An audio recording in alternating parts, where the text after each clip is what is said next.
Hello everyone. Now I'm going to tie a fly that has a little bit more details than usual, but I think it's worth it. So this is Caddis Pupa. Sorry for the focus.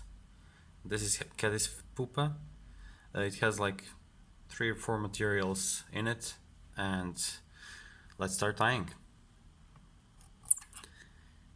So first of all, I will start my hook. This is the Hiko hook, 644 size 10, and rather small bead for this size. It's only 3mm copper, and I will start with 18-0 thread here. It's Power Silk by Semperfli. Sorry. I like this one. I like to use this one here because I will use several layers, and I don't want to build up too much of a fly body, so that's why I'm using thin thread. So I will start my this is back cover, raffia or something like that. You can use nymph skin, whatever you want, and you want it to end right about the place where you want to have that taper, because Caddis Pupa, they have this back part of the body a bit thicker than the front part, so just build up everything at the rear side of the hook. You can, if you want something heavier, you can add some lead wire here. Next step is going to be, I'll put some pre-waxed silk thread. It looks like this. So it has some shininess in it. It's like very thick floss, but it's a thread for, I'm not sure, for sewing or something like that. I'm not quite sure. It's women, they use it for doing some stuff with it. I'm not sure what. So I'm just putting a strand of it again on the top of the fly, and here I'll secure everything a bit with a few more turns, and I will go back. Now the next step is a little bit tricky. You just need to be slow and patient about this one. So I'll add some dubbing in a dubbing loop, but I'm not going to create a dubbing loop with thread. I'm just going to create it with this body material. So using my dubbing needle, I'll split this in half or whatever you like it. It's not so important. You can see that it has several threads in it, pinned together.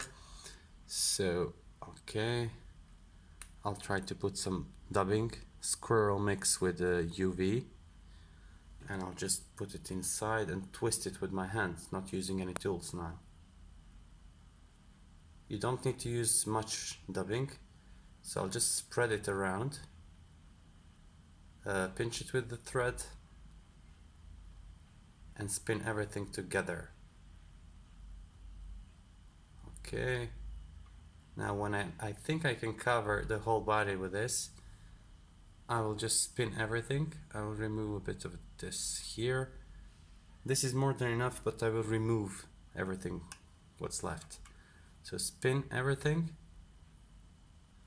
and you can see how this looks like right now.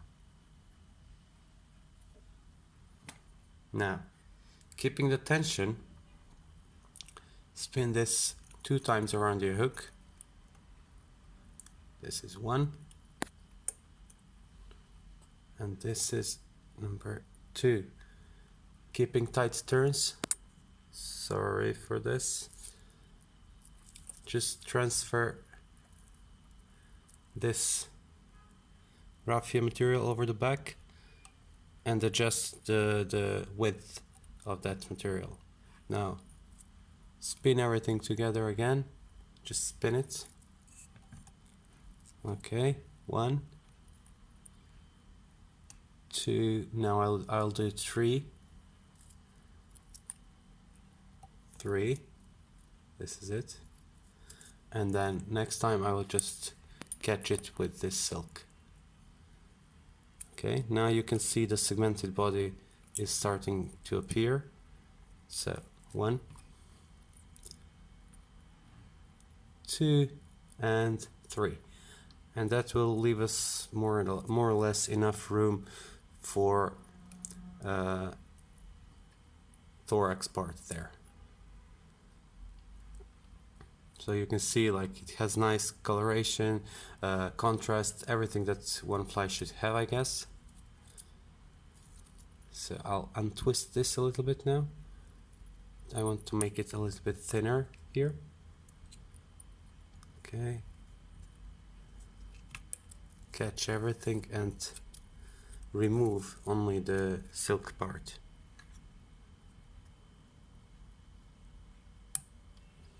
Okay, now the next thing you want to do is turn back everything. Again, adjust the width of it and go with your thread over it. It will make a nice back cover after you do everything you want here. So this is it. Now I will build a little bit of dam here with my dubbing, and it's going to create a bump when I put it in when I forward it. So now I will add just a few fibers of CDC here, like this. You can add partridge, you can add CDC, whatever you want. You don't need to add too many fibers here. Okay, now I'll turn my eyes so I can see what I do. I'll do the same. I'll take the same amount of CDC from the other side of the feather and do the same thing here. Up, that's it. And the fly is almost near the end. Now you can see what the effect we are trying to achieve here. Okay, a little bit of more dubbing. I love this squirrel UV mix because it makes these flies so irresistible when fishing them. So I will just add a little bit more. It will create a wider, let's say, neck for the fly. So the wider the neck, it will be easier for me to create a nice wing case here. I'll press it with my thumbnail like this and press it down. 2 turns, 1 turn in front, cut. Sorry.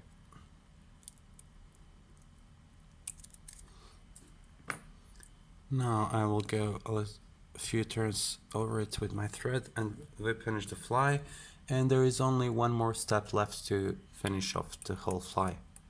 So this is for security. So I'll do 2 whip finish knots, and now I will do something to like a makeup for this fly. I'll just hide this knot.